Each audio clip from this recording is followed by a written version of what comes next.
پاکستان میں آج ہمارے وزیر اعظم، جن کو ہم ویسے تو کہہ رہے ہیں کہ وہ غیر قانونی وزیر اعظم ہیں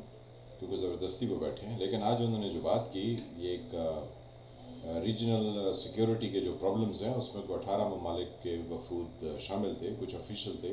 کچھ ویسے جو ہے وہ تھنک ٹینک یا پڑھے لکھے لوگ تھے جو کہ اس کے اوپر روشنی ڈال سکتے ہیں۔ تو عمران خان صاحب نے جو تقریر کی وہ بہت ہی اعلیٰ تھی اور بڑی ہی زبردست ان کی تیاری تھی یا ان کے اپنے خیالات تھے، اس پر کچھ کہا نہیں جا سکتا۔ پہلے تو وہ ہمیشہ وہی تقریریں کرتے تھے جو کہ ہر سال جو ہے ایک تقریر کو بار بار ریپیٹ کیا جانا۔ آج کی تقریر میں بھی تھوڑا سا جو ہے وہ ان کا پرانا ریپیٹ کرنے کا انداز تھا، لیکن انہوں نے جو پاکستان کی سیکورٹی سے ریلیٹڈ ایشوز پر بات کی تو وہ بہت کہہ لیں کہ لاجیکل تھی اور اس کے اندر جو ہے وہ وزن بھی تھا۔ ہم عمران خان کے کوئی سپورٹر نہیں ہیں، لیکن اگر کوئی اچھی اور لاجیکل بات کرے تو اس کے بارے میں آواز اٹھانا اور اس پر بات کرنا یہ ضروری ہے، کیونکہ اگر آپ اپنے ملک کے حالات کو دیکھیں تو اس کے بہت سارے مسائل ہیں، اور اگر ایک جاتا ہوا وزیر اعظم بھی اگر اس پر گفتگو کر رہا ہے تو کوئی بات نہیں، ابھی تو آپ کو جانا ہی پڑے گا، صورتحال ایسی ہے، لیکن آپ دوبارہ سے تیاری کر کے آئیے اور یہ جو مانگے تانگے کے لوگ ہیں ان کو ذرا سائڈ پہ کیجیے تو آپ کو شاید ایک موقع اور مل سکتا ہے۔ اب وزیر اعظم صاحب نے اس جو ریجنل سیکیورٹی کے جو پرابلمز ہیں اس میں کن خیالات کا اظہار کیا، اس کے بارے میں گفتگو کرتے ہیں، نہ کہ یہ کہ ریجنل سیکیورٹی کیا ہے اور یہ کیوں یہاں پر آرگنائز ہوئی، انڈیا میں کیا ہوا، چائنا نے کیوں ریفیوز کیا، یہ ساری بات کو ہم چھوڑتے ہیں۔ وزیر اعظم صاحب نے کہا کہ پاکستان کی سیکیورٹی پاکستان کے مفادات سے جڑی ہونی چاہیے، یہ نہیں کہ ہم کسی دوسرے سے پیسے لے کے اور ڈالروں کے چکر میں ہم اپنی سیکیورٹی کے یا اپنی فورن پالیسی کے اہداف یا آبجیکٹیوز طے کرتے رہے۔ انہوں نے بآواز بلند کہا کہ سیٹو اور سینٹو یہ وہ معاہدے تھے پاکستان کے امریکہ اور یورپ کے ساتھ یا نیٹو کے ساتھ جو کہ جنرل ایوب خان کے دور میں ہوئے تھے۔ تو انہوں نے کہا کہ یہ ہم ڈالروں کے چکر میں ان معاہدوں میں اور ان بلاکس میں چلے گئے، ہمیں کسی بلاک میں جانے کی ضرورت نہیں تھی۔ ساتھ میں انہوں نے انڈیا کے غیر جانبدار ہونے کی بہت تعریف کی اور کہا کہ انڈیا ہمیشہ اپنے لوگوں کا اور اپنے ملک کی جو خارجہ پالیسی ہے یعنی اس کی جو فورن پالیسی ہے اس کے کسی طرف جھکاؤ کو کبھی اس کی طرف جاتا نہیں ہے۔ انڈیا ہمیشہ اپنی ایک انڈیپینڈنٹ جو ہے وہ سوچ اپلائی کرتا ہے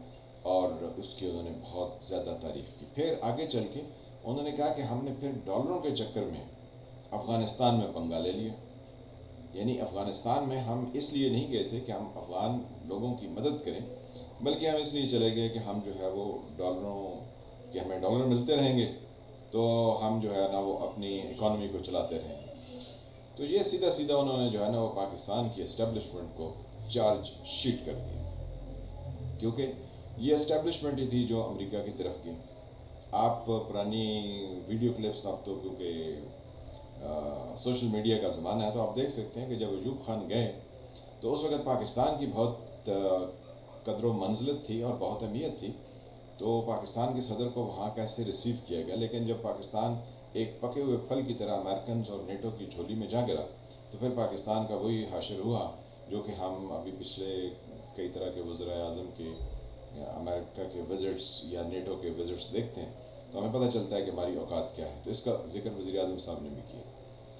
انہوں نے جو افغانستان کے بارے میں کہا کہ ہمیں نہیں جانا چاہیے تھا اور ڈالروں کی وجہ سے نہیں جانا چاہیے تھا، ہم ڈالروں کی وجہ سے گئے، تو یہ تو کسی سویلین حکومت نے تو کیا نہیں تھا، یہ تو سیدھے سیدھے ہماری فوجی اسٹیبلشمنٹ نے کیا تھا جس وقت اس کے chief martial law administrator general Zia ul-Haq جو ہے وہ تمام عقل کل تھے۔ تو وزیر اعظم صاحب نے اس کی بڑی اچھی بات کہی اور کہا کہ پھر اس وقت ہم یہ کہہ رہے تھے کہ فارن آکوپیشن جو ہے یعنی کسی دوسرے ملک کا کسی ملک پر آ کے یعنی فوج کسی دوسرے ملک کی وہ آ کے ایک ملک پر قبضہ کر لیں تو وہ جو ہے وہ ہم کہہ رہے تھے کہ اس کے خلاف لڑنا جو ہے یہ جائز بات ہے۔ تو پھر کیا ہوا 9/11 کے بعد ہم نے اس کی الٹ کر دیا کہ آپ جو ہے وہ جو اپنی ملک کی آزادی کے لیے لڑ رہے ہیں وہ دہشت گرد ہو گئے، اور یہاں پر بھی ہم نے افغانستان کی بہتری کے لیے کام نہیں کیا بلکہ یہاں بھی ہم نے یہ کہا کہ ہمیں ڈالر ملیں گے، تو یہ پرویز مشرف صاحب نے کیا تھا۔ تو یعنی وہ تمام اقدامات جو کہ ان مارشل لا کے ادوار میں ہوئے،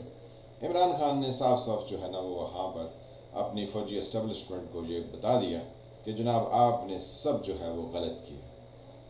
تو یہ ان کا ایک بڑا اچھا انالیسس تھا. پھر انہوں نے پریسلر امینڈمنٹ اور وہ تمام امینڈمنٹس جو کہ محترمہ بے نظیر بھٹو کی گورنمنٹ کے ادوار میں امریکہ نے پاکستان پر لاگو کی. تو عمران خان صاحب نے یہ تعریف تو نہیں کی کہ محترمہ بے نظیر بھٹو نے بہتر اقدامات اٹھائے تھے جس کی وجہ سے امریکنز جو ہے وہ ان سے ناراض ہوئے اور انہوں نے کئی طرح کی پابندیاں پاکستان پر لگائیں. لیکن انہوں نے یہ ضرور کہا کہ امریکن پھر ہم سے ناراض ہو گئے اور پھر انہوں نے ہمارے اوپر پریسلر امینڈمنٹ جو ہے نا وہ لے کر آ گئے. تو اس ساری تقریر میں وزیر اعظم صاحب ایک یعنی سوچنے والے لگ رہے تھے کہ وہ یہ سوچتے ہیں کہ پاکستان کی آخر تباہی کے ذمہ دار کون. تو پاکستان میں جو دوسری پولیٹیکل پارٹیز ہیں، جو لوگ ہیں جو انڈیپینڈنٹ سوچ کے حامی ہیں، وہ بھی ہمیشہ سے یہی کہتے آئے ہیں اور ہم بھی یہی کہتے ہیں کہ پاکستان کے مسائل کا حل پاکستان کے انڈیپینڈنٹ ہونے میں، پاکستان کے لوگ پاکستان کے بارے میں فیصلہ کریں اور پاکستان کے حکمران یہاں کی عوام کو حصے دار بنائیں. اگر عوام حصے دار نہیں ہوں گے تو کچھ نہیں ہوگا. یہ بھی عمران خان صاحب نے اپنی جو ہے وہ آج کی تقریر میں کہا کہ افغانستان سے جتنے جو ہے وہ انویڈرز آئے وہ یہاں سے گزرتے ہوئے سیدھے بغیر کسی ریزسٹنس کے نیو دہلی تک پہنچ جاتے تھے. تو اس کی وجہ کیا تھی؟ اور بڑی لاجیکل وجہ انہوں نے جو ہے نا اس کی دی، جو کہ سب لوگ اس سے اتفاق کرتے ہیں کہ یہاں پر کوئی ریزسٹنس نہیں تھی. اور ریزسٹنس کیوں نہیں تھی؟ کہ یہاں کے جو بسنے والے لوگ تھے، یعنی کے پی کے سے آگے کر کے، یعنی پنجاب کے اور پھر ادھر سے جو انڈیا کا پارٹ دہلی تک ہے، کہ یہاں کے لوگوں کی حکومت کے اندر کوئی پارٹیسپیشن کچھ سے نہیں تھی. لوگوں کا وہاں پر جو ہے کوئی اقتدار میں، یعنی جو رول کرنے کا اختیار ہے، اس میں عوام کا کوئی حصہ نہیں تھا. یعنی عوام کی مرضی سے اقتدار جو ہے وہ آگے پیچھے نہیں ہوتا تھا. تو اس لیے عوام ایک آقا کو سلام کر رہے ہوتے تھے، کوئی دوسرا آ جاتا تھا تو ان کو کہتے تھے ہاں آپ آگے لگ جاؤ، ہماری طرف سے آپ کو السلام علیکم، روٹی شوٹی کھا لو. اسی طرح کا وزیر اعظم صاحب نے بھی ذکر کیا کہ یہاں کے لوگوں کی جب پارٹیسپیشن نہیں تھی تو یہاں کوئی ریزسٹنس ہی نہیں تھی. تو یہ بھی ایک بڑی جو ہے وہ مناسب بات ہے کہ یہاں پاکستان میں جو اس وقت ایٹ پریزنٹ رول چل رہا ہے اور جو سسٹم چل رہا ہے اس میں عوام کی سے نہیں ہے. اور عوام کی سے کس نے بدلائی ہے وہ بھی وزیر اعظم صاحب نے بتایا کہ جن لوگوں نے ہمیں ڈالروں کے عوض ہماری فارن پالیسی کو آگے پیچھے اوپر نیچے کیا تو وہ تو صرف جو ہے وہ فوجی ادوار میں ہے. تو وزیر اعظم صاحب آج اس میں بڑے امپریسو اور ونڈرفل لگ رہے تھے اور لگ رہا تھا کہ ہی از کنونسڈ کہ پاکستان کو اگر کہیں پر نقصان پہنچا ہے تو وہ فوجی ادوار میں پہنچا ہے، پولیٹیکل ادوار میں نہیں پہنچا. اب شہباز شریف کو اور نواز شریف کو گالیاں دینا وہ ذرا تھوڑا کہہ لیں کہ وہ اپنا حق سمجھتے ہیں کہ ایک سویلین کو گالی دی جا سکتی، کیونکہ کسی دوسرے کو گالی دینا جن کے ادوار میں یہ سارے یعنی ڈالروں کے عوض کام ہوئے، ان کا نام لینا، اور شاید ابھی عمران خان صاحب میں وہ ہمت نہیں آئی. لیکن جو ہم نے ان کی تقریر سے سمجھا وہ ہم نے آپ کے ساتھ جو ہے وہ شیئر کر دی. تو ہمیں آج جو ہے وہ بدلے بدلے سے سرکار نظر آتے ہیں اور یہی کہتے ہیں کہ میں آگے ڈینجرس ہو جاؤں گا. تو لگتا یہی ہے کہ اس طریقے عدم اعتماد کی کامیابی کے بعد وہ اس لائن پر چلیں گے. تو ہم تو ان کے لیے دعا گو ہیں کہ آپ جو ہے وہ آگے آئیے اور آ کے لوگوں کو جگائیے، کیونکہ ان لوگوں کو کوڑے مار مار کر جو اس وقت جاگ رہے تھے ان کو سلا دیا گیا تھا اور پھر وہ ایسے سوئے کہ اب اٹھنے کا نام نہیں لیتے. تو آپ جناب آئیے اور آ کے جو ہے وہ ان لوگوں کو جگائیے، ان کی رہنمائی فرمائیے کہ جب تک یہ اپنی پارٹیسپیشن گورنمنٹ کے معاملات میں نہیں رکھیں گے تب تک جو ہے وہ یہاں جوہری تبدیلی نہیں آئے گی. اور وزیر اعظم صاحب نے یہ بھی فرمایا کہ لوگوں کی عزت اسی وقت ہوتی ہے جب وہ معاشی طور پر انڈیپینڈنٹ ہوتے ہیں. تو اگر قوم جو ہے اس کی معاشیات دوسرے ملکوں کی ایڈ پر چل رہی ہوگی اور اس کے چکر میں وہ دوسروں کی لڑائی لڑ رہے ہوں گے تو یہ کیسے ہو سکتا ہے؟ تو انہوں نے یہ ایک چیز تو ثابت کر دی کہ جیسے بہت سارے سویلین پرائم منسٹرز نے جو جرنیل چیف لگائے انہوں نے انہی کے خلاف ریوولٹ کر دیا. یعنی ذوالفقار علی بھٹو صاحب نے جنرل ضیاء کو چیف لگایا، کئی ایک اوپر کے جو میرٹ پر جنرل اویلیبل تھے ان کو چھوڑ دیا، تو نیچے سے جنرل کو اٹھا کے چیف بنایا. تو ضیاء الحق نے ہی ان کے خلاف مارشل لا لگا دیا. یہی سٹوری جو ہے وہ نواز شریف کے ساتھ ہے کہ انہوں نے پہلے تو ان کے کئی ادوار میں بھی ان کی لڑائیاں ہوئیں، لیکن آخری جو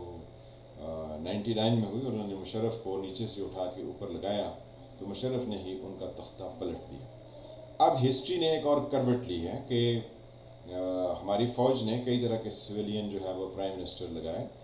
نواز شریف صاحب لگائے، ظفر اللہ جمالی لگائے، شوکت عزیز لگائے، چودھری شجاعت حسین لگائے، لیکن عمران خان بھی انہوں نے لگائے۔ تو یعنی طویل عرصہ تو جو ہے وہ فوجی اسٹیبلشمنٹ نے جس شخص کو سویلین پرائم منسٹر کے طور پر لگایا وہ تو تھے نواز شریف، لیکن سب سے مختصر عرصے کے لیے محمد خان جنیجو تھے، جن کو جنرل ضیاء الحق نے لگایا غیر جماعتی انتخابات کے فوراً بعد 1985 میں۔ تو انہوں نے فوراً ہی کہہ دیا کہ جنرل صاحب جی آپ کا ماشاء اللہ اور جمہوریت ساتھ نہیں چل سکتی۔ تو انہوں نے اتنی سی جرت کی تو ان کی حکومت جو ہے وہ ختم ہو گئی، یعنی ان کی اسمبلی کو توڑ دیا گیا۔ تو عمران خان دوسرے ہیں جنہوں نے 3.5 پونے 4 سال تک اسی اسٹیبلشمنٹ کے کندھے پر رہ کر کام کیا، اور اب جو ہے وہ جن جنرلز نے ان کو اس منصب تک پہنچایا تھا وہ انہیں کے خلاف بول رہے ہیں کہ آپ نے سب غلط کیا۔ تو یہ ہسٹری جو ہے وہ کہیں نہ کہیں کروٹ لیتی ہے، اور اسی لیے کہتے ہیں کہ لوگ ہسٹری پر یقین بھی رکھتے ہیں اور اس چیز پر بھی یقین رکھتے ہیں کہ کبھی نہ کبھی جو ہے وہ ٹیبل ٹرن ہو جائے گی۔ تو ایک ٹیبل ٹرن ہوئی ہے، شاید وزیر اعظم کا جو کانفیڈنس ہے کہ تحریک عدم اعتماد ناکام ہوگی، اس کی وجوہات بھی کچھ ایسی ہیں، لیکن تحریک عدم اعتماد ناکام ہوتی دکھائی نہیں دیتی ہے کیونکہ ٹائم نہیں ہے کسی کو بھی اپنے جلوے اور جوہر دکھانے کا۔ اب یہ جوہر جو ہے وزیر اعظم صاحب یہ دکھائیں، جب وزارت عظمیٰ سے ہٹ جائیں گے تو اگلے کچھ سال پریکٹس کریں اور پھر اپنے ساتھ اوریجنل ٹیم لے کر آئیں، کمیٹڈ لوگ لے کر آئیں جو آپ کے ساتھ کھڑے بھی ہوں، جو آپ کے ساتھ کام بھی کریں، تو پھر آپ کو ایک چانس تو مل سکتا ہے۔ لیکن آپ نواز شریف صاحب کی طرح نظریاتی نہ ہوئیے گا، کیونکہ وہ ایک دن نظریاتی ہوتے ہیں، اگلے دن جو ہے وہ پھر چپ کر جاتے ہیں۔ تو یہ ایک مسلسل عمل ہے جس کو روزانہ تقویت دینی ہوتی ہے۔ بہرحال ویل ڈن پرائم منسٹر صاحب، وی اپریشیٹ۔ ہم کہتے ہیں کہ چلیں آپ اپنے آخری آرز میں، یعنی آخری جو چند گھنٹے آپ کے پاس ہیں، اگر آپ نے اس میں ہی تھوڑی تبدیلی کی تو ایک تو آپ کی تقریر کے اندر تبدیلی آ گئی کہ آپ نے کچھ اور بات کی، پرانی تقریر نہیں ریپیٹ کی، اور دوسرا آپ نے لاجیکل بات کی جو کہ بہت اعلیٰ ہے۔ میں ہوں فالد مالک، آپ دیکھ رہے تھے سرکار۔ جن فرینڈز نے میرے چینل کو سبسکرائب نہیں کیا وہ اس کو سبسکرائب کریں اور گھنٹی کے نشان کو بھی دبا دیں تاکہ آپ کو نئی ویڈیوز ملتی رہیں۔ ملتے ہیں کسی نئے ٹاپک کے ساتھ، تب تک کے لیے خدا حافظ۔